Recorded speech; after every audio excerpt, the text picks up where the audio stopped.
Des fois, elle vient avec moi. Ça dépend.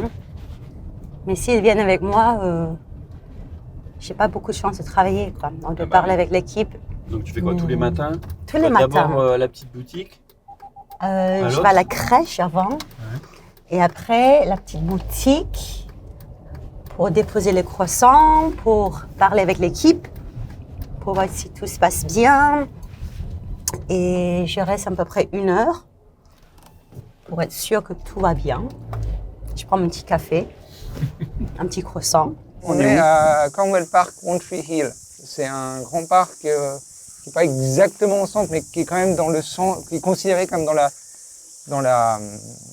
le centre d'Auckland, sachant que c'est une ville qui est très étendue. Donc, on est d'accord qu'on a vu des vaches. Hein. Ouais, on va en voir. On va en voir. Moi, c'est ce qui m'avait frappé la première fois que je suis en ville ici. et il y a des vaches. Hein. Oui, et des moutons. Moi, ça m'avait fait exactement le même choc la première fois que je suis venu en Nouvelle-Zélande. Je suis passé en voiture à côté du parc et je fais, il y a des vaches là. Et oui, il y a des vaches. Et elles sont heureuses, je pense. Ah non, parce qu'on est quasiment au centre-ville. En voiture, il a 20 minutes à peu près, avec les bouchons et tout ça. Donc on est dans la partie centrale d'Auckland. Et ça a été, apparemment, c'était une propriété avant, hein, et ça a été donné à la ville d'Auckland. C'est un truc immense.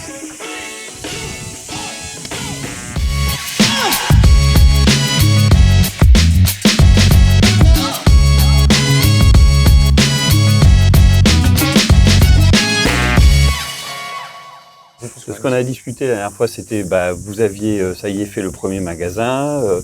Le magasin s'est développé, le premier. Ouais. Et puis là, on passe à la phase, la famille s'agrandit.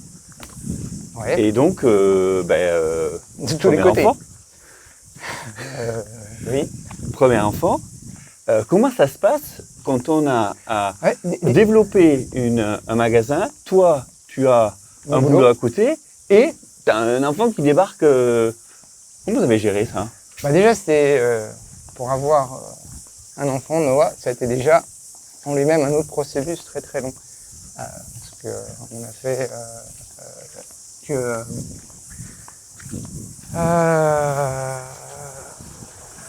IVF, donc c'est assisté in vitro. On a eu plusieurs essais infructueux et ça, c'est une vraie montagne russe dans un couple, particulièrement pour les femmes. C'était vraiment difficile. Donc là encore, c'était faut de la résilience, faut pas abandonner, Là, ça veut dire affronter quand même 2 projets. Tu as à la fois le projet du magasin, le développement, et puis vous avez votre projet perso à côté. Oui.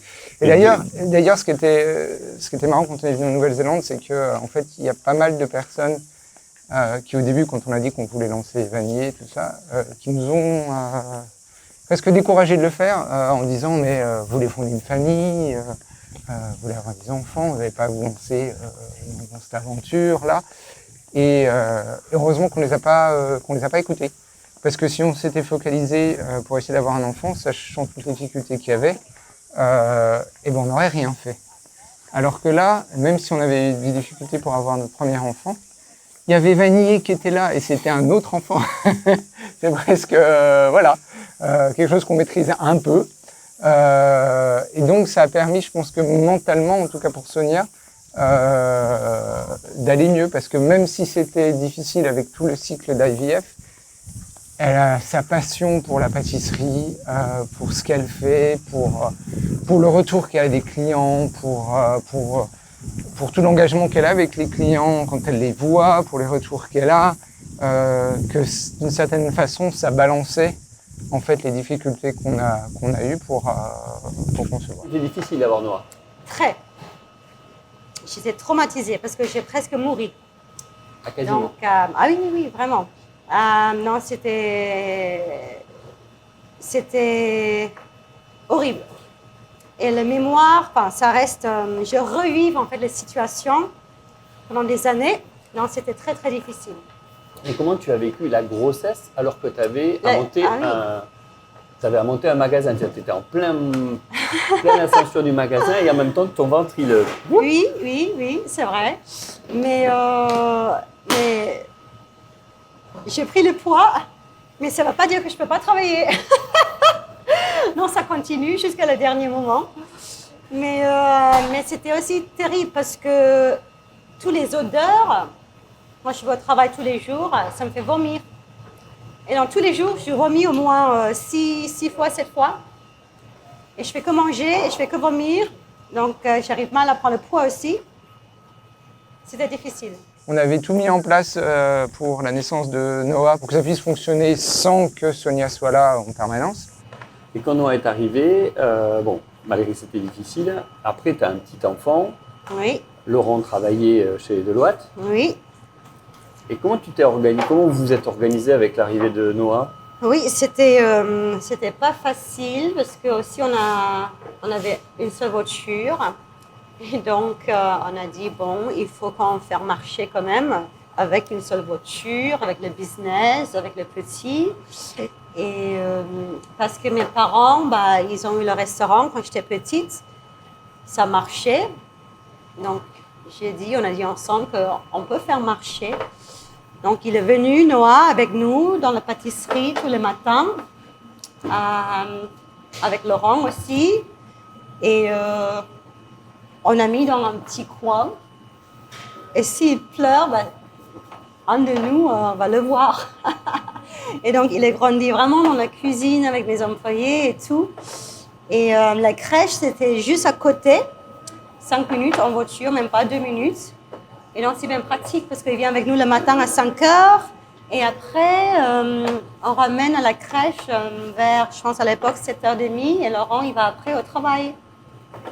Et c'est moi qui va récupérer la fin de la journée. Donc, ça marchait bien quand même.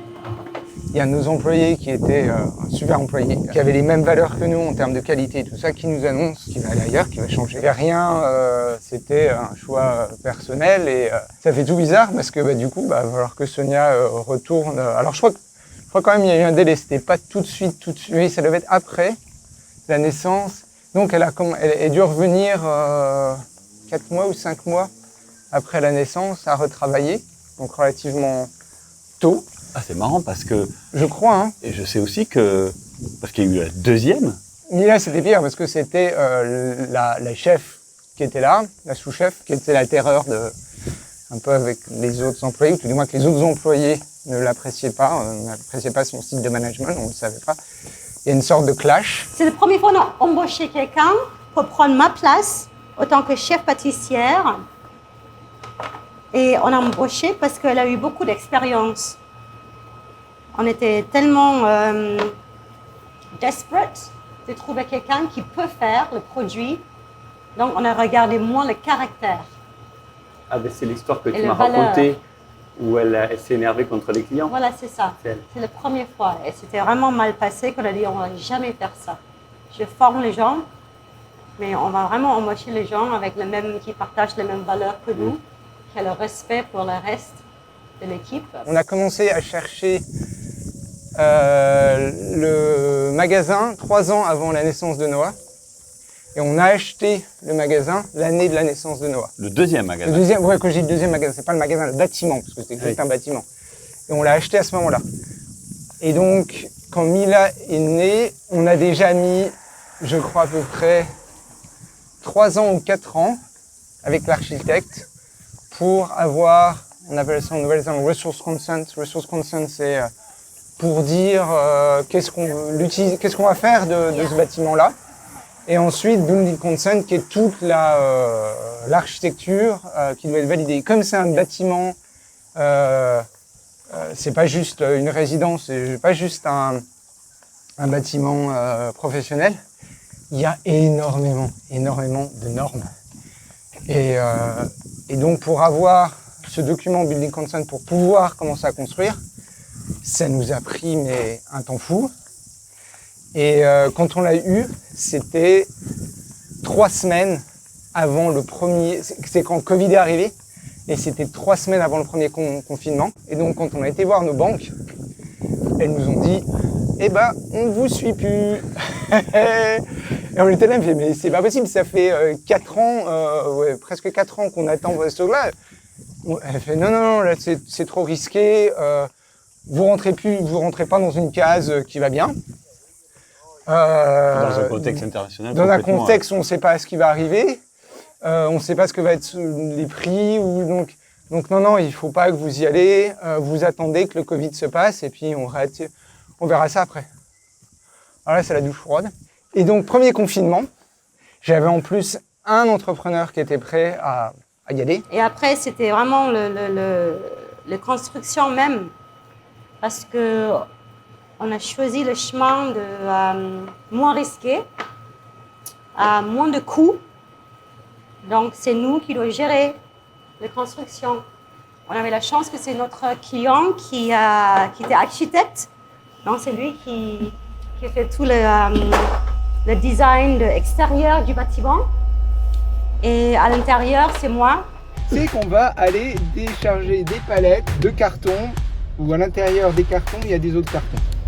Et tu peux nous présenter ta cuisine? Ah oui, bien sûr. Fais-nous une présentation de la tour de la cuisine. Alors là-bas, il y a quoi? That shows already their strength in keeping a good quality, in treating people right, in